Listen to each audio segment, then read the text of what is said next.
You are Locked On Texas Tech, your daily podcast on the Texas Tech Red Raiders. Part of the Locked On Podcast Network, your team every day. We're going to start this thing off right. Raider!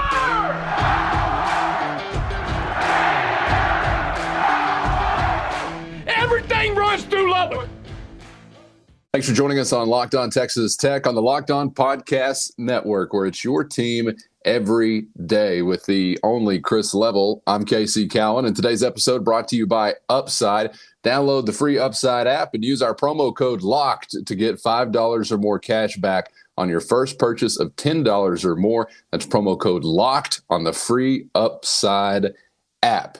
And Chris, apropos that we lead off with the Upside, because even though it was a loss for Mark Adams and company from Maui, the opener with Creighton goes the wrong way for Texas Tech, 76-65. You take your first L of the season when you face your first really, really stout competition of the season. With all due respect to everybody else, no one's looked like Creighton did on the other side there against Tech. And I got to say, you don't like to get used to the taste of.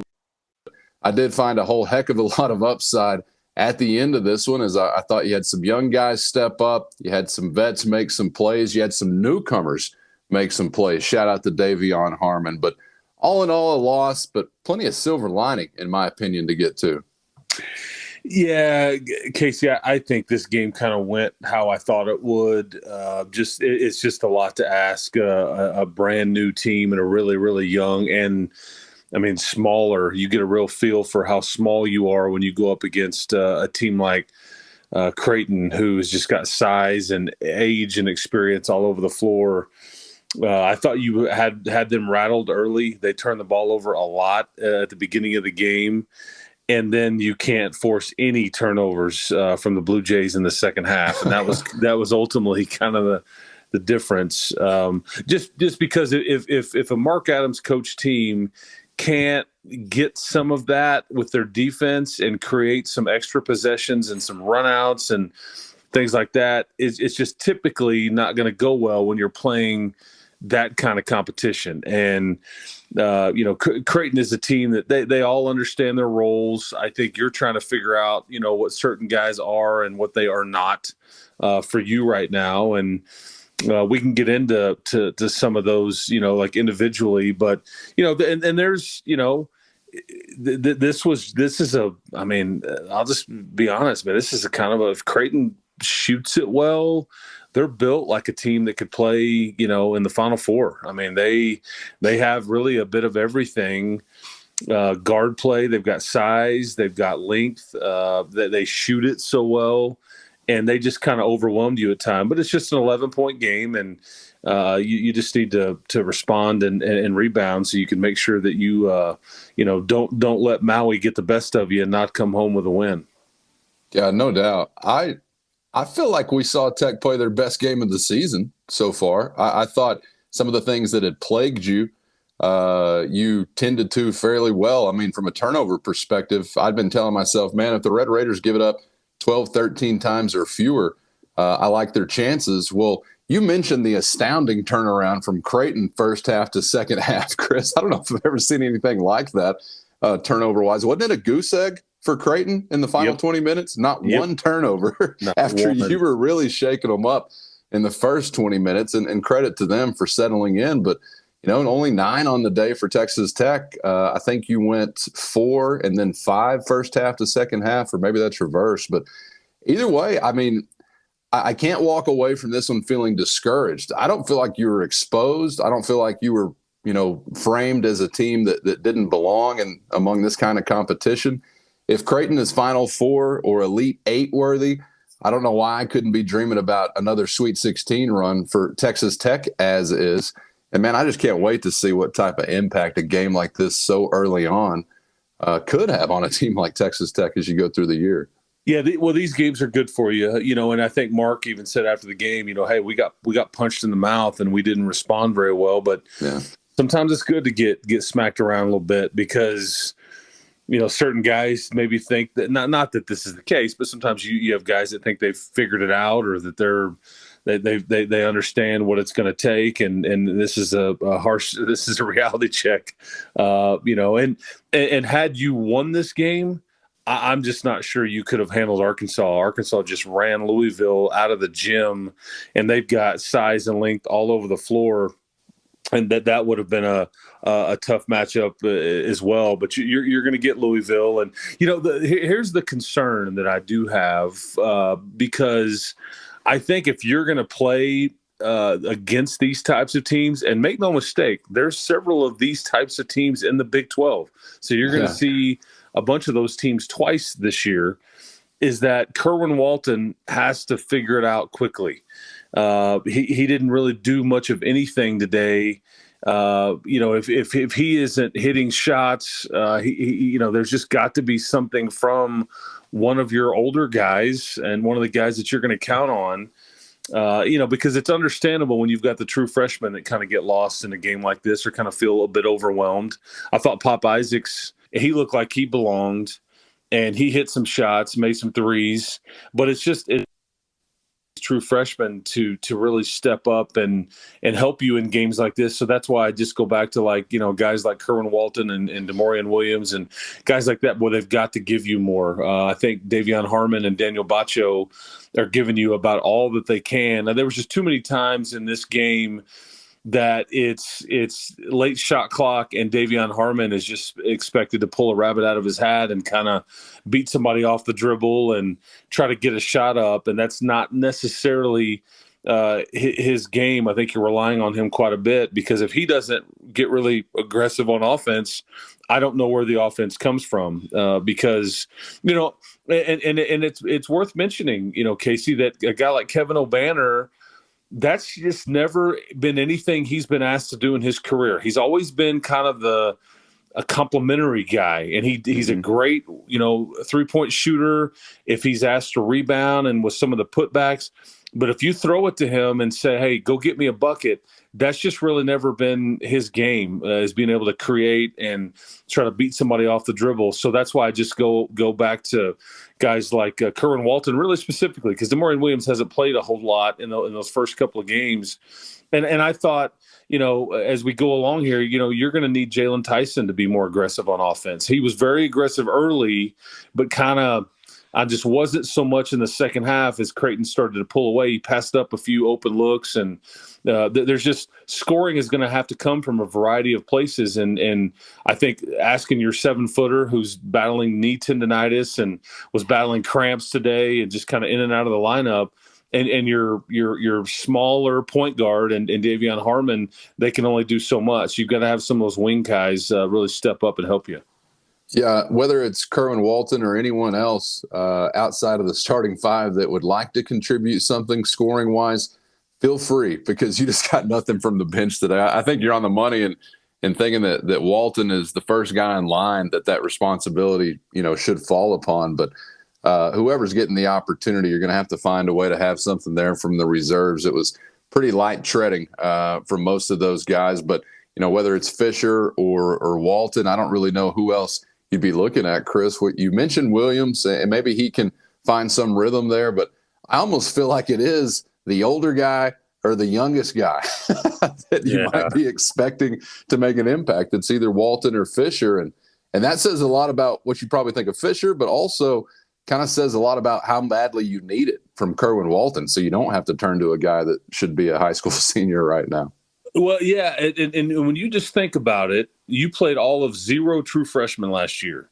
You had all those seniors, Bryson and Warren and Arms, and then you had a guy like Santos Silva who was like a stud sub off the bench. But then the middle part of your roster were guys like Kevin McCullough and TJ Shannon.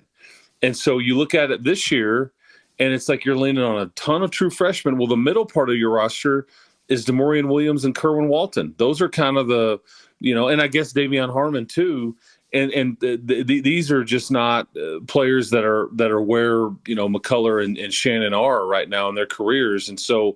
But those guys, and again, it's early. You've got plenty of time. I mean, Bryson Williams wasn't what he was until early January last year. I mean, he kind of muddled around in November and December before he kind of figured it out and it started to click. So there's going to need to be some patience here, but. again, it's just a lot to ask against a team like Creighton for these young kids to try to, because I mean Creighton's really good. I mean, bottom line, and again, it's an 11-point loss, but we'll see how they kind of. And I thought it was interesting too because. But first, today's episode brought to you by Upside, where cash back is the name of the game. What are you going to do with yours? With every purchase, you could be earning cash back thanks to Upside. You may be thinking it's too good to be true, but it's not. And you can get started right now by downloading the free Upside app and using our promo code LOCKED. That's LOCKED.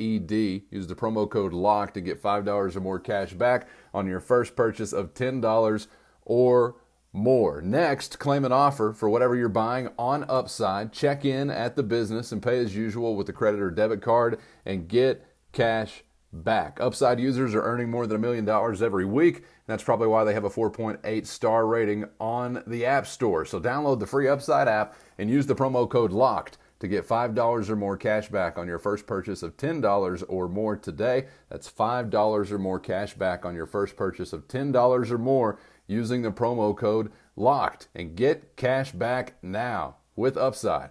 After the game, Mark did say something of the effect of, our younger guys didn't really stick to the scouting report. He had praised them for in those first 3 games. Hey, this is what this team is going to do. This is what we're trying to take away. And they, to a man, had all kind of executed it. And then I guess in a fairly loud, small gym, mind you, but a very loud one, they got a bit rattled and they kind of forgot what they were being told or what they were supposed to do. And again, it's normal, it's natural this time of year, but that's why these tournaments are fun, because again, it's a shock to the system a bit, and it's a good taste of what Big 12 play will be like. Yeah, no question about it. You get those, emotional juices kind of flowing for the first time this year. I know you're hyped at the USA, and it's fun to play those games, but when you got that kind of competition coming at you, it's just a whole nother level, and obviously a great environment there, and a unique environment. And, all due respect to Creighton, yeah, you look good. You've got a giant there if he can keep his ankles in one piece.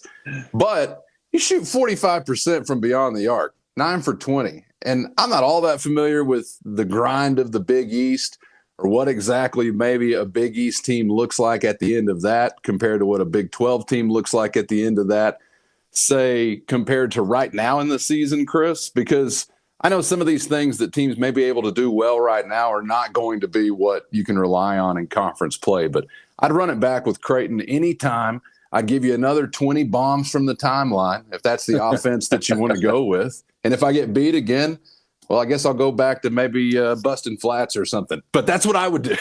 That's what I would do if I was the man in charge. I mean, credit to them for knocking down those shots, but good grief, 9 for 20. They shoot 45%. And let me know if you know of the time on the clock. I can't quite remember, but I know you were deep in the game, Chris, when Tech attempted their first free throw. You cannot only get to the free throw line 7 times and be all that successful. Big 12, Big East, or Big Island. I don't care where you are. You got to manufacture more at the charity stripe. Yeah, and that goes back to kind of just not or being way too passive on the offensive end, and then Davion Harmon trying to drive, and he kind of felt like he was fouled a couple times. He's laying down there kind of looking for a call, doesn't get it, and then it's you're running the other way. But I mean, when we only attempt 7 free throws, it's not gonna usually end up as a good night against really good competition. Right. And that's the way that this tournament was called. It was very reminiscent of the way the NCAA tournament is called. They kind of let them play. They weren't given. It wasn't a lot of ticky-tack stuff. There's no, it's a balanced crowd. These are all veteran officials, and so this is reminiscent of kind of what Big 12 tournament or the NCAA tournament, the way it's called, and that you almost have to go in and demand the foul and like jump stop and like really be aggressive and be technical with what you're trying to do on offense to get those calls. And there's a few ticky-tack calls, but I think overall it's kind of an indictment on kind of how unaggressive you were on offense, if that makes sense, or how passive you were. And I think Creighton just took advantage, because Creighton, to their credit, they really broke down your defense a lot in that second half, and they got to where they wanted to go in the middle, which is where Mark wants to keep guys out. And then they would either score off of it or they would get into that paint and they would kick it out, and that's where the threes came. So, but it's all based on allowing penetration into the middle of the lane. And but again, this is a really good Creighton team. I don't know any other way to say it. They're deep, they're experienced, they've got guys that understand what they're being asked to do, and against a team that's still trying to figure that out. And but you hung and you competed, and we'll just see kind of what it looks like going forward.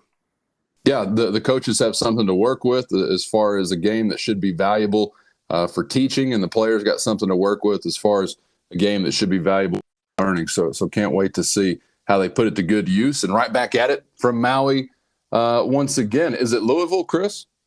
Yeah, it'll be Louisville. They just demolished or got demolished by Arkansas. Arkansas. Way too much. That's going to be one of those semifinal games between Creighton and Arkansas. I mean, Arkansas is one of the best teams in the country, and they have a stud freshman out of the Metroplex that went for, I think, 27 points, about 10 assists. I mean, that'll be a really good game. But, I mean, if you pull off the upset today, you had Arkansas waiting on you, and they are long, they are deep. They've got a ton of talent. And so this is a good matchup for Texas Tech going against Louisville, who is 0-4 now. So they're going to be searching for their first win. But it was a layup drill / dunk contest for Arkansas. I mean, way too many Louisville turnovers and just runouts, and you can't, that's hard to, when you don't take care of the ball against an athletic team like an Arkansas team, or like your team was last year, it's not going to end well. And so they've got a young man by the name of L. Ellis that averages about 24 a game. He was a leading junior college scorer in the country last year. So they'll be good. They'll be hungry for their first win, but it's certainly a game that you can go get, and I hope that they do that. Well, I walk away from this one surprised that Texas Tech outscored Creighton in the paint, surprised that they outscored Creighton in transition. Looking at a number second chance points wise, that I think in addition to 3-point shooting really spelled the day for Texas Tech as Creighton outscored you there, cleaning up the offensive glass. But definitely some things to build on. So can't wait to be back at it. And I do think Tech looked like a top 25 team, Chris. You agree or disagree there? I think they look more so like they belong as opposed, like I said earlier, to being exposed as something.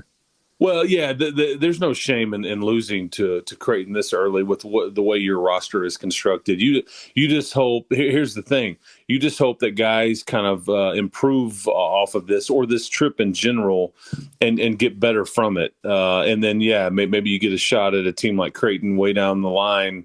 And you'll get another Big East team, I guess, with the first game when you come back against Georgetown, which will be a little different. Yeah, no, 1,000 times, 1,000 times different for sure. But it's just the way this team is built. And you mentioned the threes, 9 of 20. That's kind of what Texas Tech is going to need to do on a consistent basis if this particular group is going to realize their potential. That you traded a lot of length and size for shooting, I think, with the way you built this roster. And you have to, because, I mean, you look at, like, for example, O'Banner 0 for 3. You look at Davion Harmon, he was 0 for 2. He didn't hit a 3. Kerwin Walton, I think he was 0 for 1 from 3. I mean, those are pieces that all shot the 3 well. Demorian Williams was a really good 3-point shooter at Gardner-Webb. I think none of them hit a 3 for you. And, I mean, and Bacho did. I mean, one of your 6 threes was a Bacho teardrop. And that's not going to be something you get it, but you need to hover around that 8 or 9, makes a game, because it was pretty painful, and you were making about 6 a game last year, on shots from behind the arc. So that aspect has got to improve, because that's what you brought a lot of these guys in to do. No doubt about it.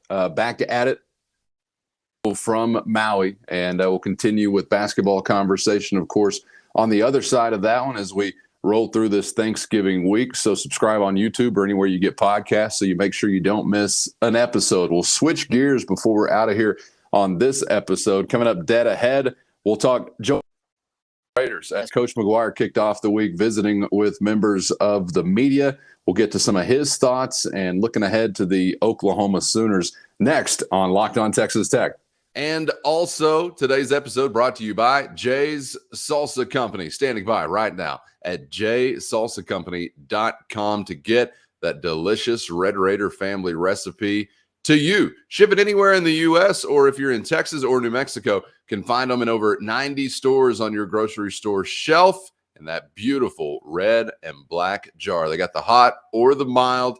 And in Texas or New Mexico, at most United supermarkets, Albertson supermarkets, Market Streets, or in Lubbock at HEB, you got it within arm's reach. If you're not blessed by God to be in those vicinities, head on over right now to jsalsacompany.com. Red Raider family recipe, 20 years in the making, not tricking it up with a bunch of goofy stuff. No, they're just prioritizing fresh ingredients, and you're going to taste the difference. Hot, mild, or maybe a Frankenstein concoction. The choice is yours. Your Thanksgiving is going to be incomplete, certainly in the great state. I don't know how all you other people roll. Certainly in the great state, your Thanksgiving incomplete if Jay's Salsa is not on the table. So get there now to jsalsacompany.com. Get what you need to up your family's salsa experience this Thanksgiving with Jay's Salsa Company at jsalsacompany.com.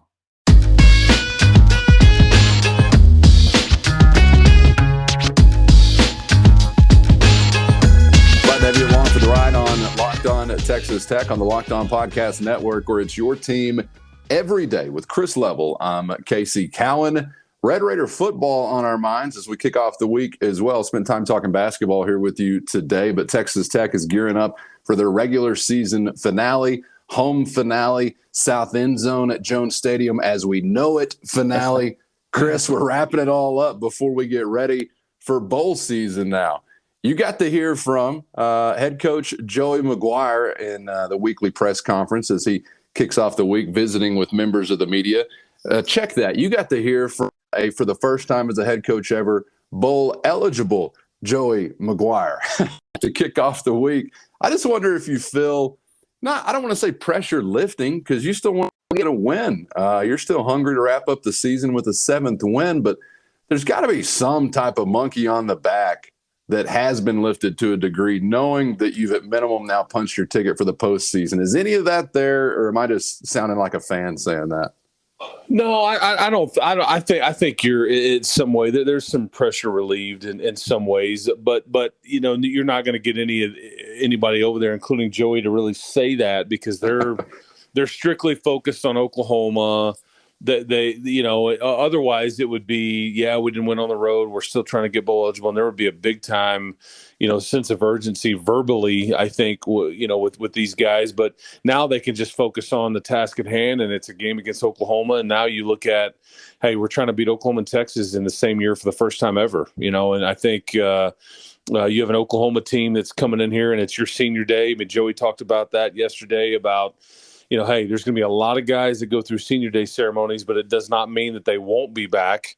So we need to remember that, because and his point was, hey, I want them to go through it, and if they do decide to come back, they can go through it again next year. I don't want them to not get that opportunity. Right. Yeah, and I thought he kind of mentioned, hey, Reggie Pearson's going to be back. I think Rabbit has already said he would be back.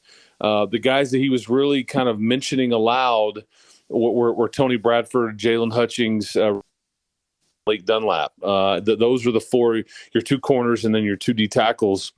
I think all have the option to come back, and they all could get a chance to play at the next level too. Do you have any feel for those guys, Chris, just off the cuff? I don't. I think that they would be thrilled to get any of the four back. I think that they would love to have all four back. I think at some level I would be surprised if Tony and Jalen didn't do the same thing, whatever that was.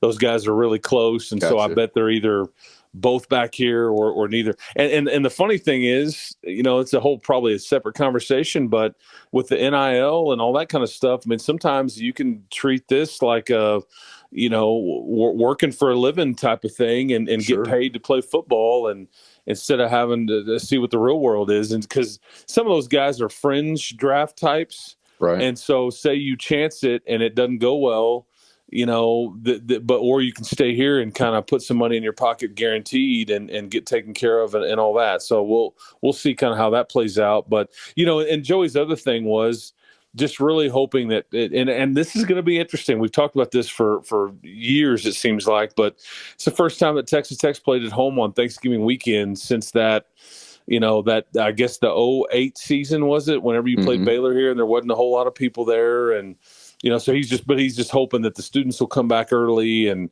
all that. And really wants, enough fans there to kind of make it a tough place to play for Oklahoma. But speaking of, you will get Malik Dunlap back this week. So that you'll have both starting corners back, and it's an Oklahoma team that's really good on offense. They've got a good quarterback when he's healthy. Their running back is over 1,000 yards, and Eric Gray, and then Marvin Mims is one of the best wideouts in the league. And it's Jeff Lebby that's the offensive coordinator. His father-in-law is Art Briles, and they run that Baylor system. They put those wideouts on the sidelines. And they spread it out at 53 yards wide, and they really try to spread you out and then run the ball off of that. And so it's going to be a tough task for Tim DeRuyter's group. Yeah, and speaking of Tim DeRuyter's group, saw the message from Tyree Wilson. Yeah. Just any thoughts on that? Because I know it's not like some shocking turn of events, but still a seismic shift as far as a presence that won't be there. Yeah, Casey. I mean, I think that it was an injury that would keep him out for the rest of the season. And I think, Joey had said, hey, I would have almost encouraged Tyree not to play in the bowl game just because, if it was a playoff game, college football playoff, or a New Year's Day type bowl game, he probably plays if he's healthy, but that's not the case. And so he needs to go worry about Tyree Wilson right now. I think he's done enough for the Red Raiders, and not even sure he would be healthy enough to do it if he wanted to play against Oklahoma or the bowl game. So, I think that was a success story, man. He comes here as a walk-on for that first semester. He kind of got better as he went along, and he leaves here as one of the best defensive players that's played here. I mean, I put him in the same conversation with guys like Jordan Brooks and some of these other guys that, will leave here as guys we remember for a long, long time, is that they just dominated on that side of the ball. And there hadn't been a ton of them, but that's a young man that's going to go do big time things at the next level. Yeah, it's kind of hard to reconcile all time because you have so many advanced, metrics now that say, well, his pressure percentage is this and that and yada, yada, yada. And I'm like, yeah, but I remember Monte Rager. And I don't know what his pressure percentage was, but I remember, and I think Tyree Wilson falls in that type of company, and that's pretty lofty company. But I really wonder, as you kind of reconcile decade to decade, what type of company he does keep, Chris. And unfortunately, you don't get to end it the way that you would like. But there have been plenty of guys up front for Texas Tech over the years defensively that have been memorable. And I think Tyree Wilson will be right there with some of those guys that you remember in that way. And I hope, this is just my prayer to tiny 6-pound, 5-ounce pass rushing baby Jesus, that maybe that will be some type of connection to some others finding their way here as well, who now have seen a guy be able to not only do what he did at Texas Tech, but that's after he had to make a change, which is not all that easy to do on the other side of a change. So any other pass rushers who are interested in a similar pathway to many professional millions, we hope, Texas Tech could be the place. And yes, I am speaking for Tyree Wilson when I'm saying these things. Well, and how about a defensive lineman pipeline? Well, you know what's interesting is, and this is a recruiting pitch for Tim DeRuyter, because let's just say Tyree Wilson is picked in the first round. That is back-to-back years that Tim DeRuyter will have coached arguably one of the best edge players in the country, because Kayvon Thibodeau at Oregon was the 5th pick in the draft this last year by the New York Giants, and Tim DeRuyter was the defensive coordinator at Oregon. So this is back-to-back years when he's basically taken somebody and just put them in a situation to make play after play after play. And you'd be kidding yourself if you don't think they will tell every kind of pressure type guy that they talk to, hey, you want a path to the NFL? This guy can set up the scheme to showcase you and get you to that next level. And I mean, that's pretty stout when you've got, and that's assuming that Tyree gets picked high enough. But even if he's a second rounder, the point still stands. Sure. We will put you, our scheme will put you in a position to make plays and to make you look really good. And that's what guys want. They want a pathway to the NFL at that type of position, and because it pays really well in the league. If you can rush the passer, they're going to give you a bag of money. That makes a DC's job a lot easier. It makes all 10 guys on the field with you their job a lot easier if you can get after the quarterback. No doubt, man. Glad we had an opportunity to see him in red and black for the time that we did. All right, Chris, we'll buckle up for some Red Raider basketball. Continue to get set for the Sooners. Back at it on the other side, man. I appreciate the time again today. Cowan, keep hope alive, man. Thanksgiving's getting closer. Red Raiders are going to get a win against the Cards, and we'll be on our way, man.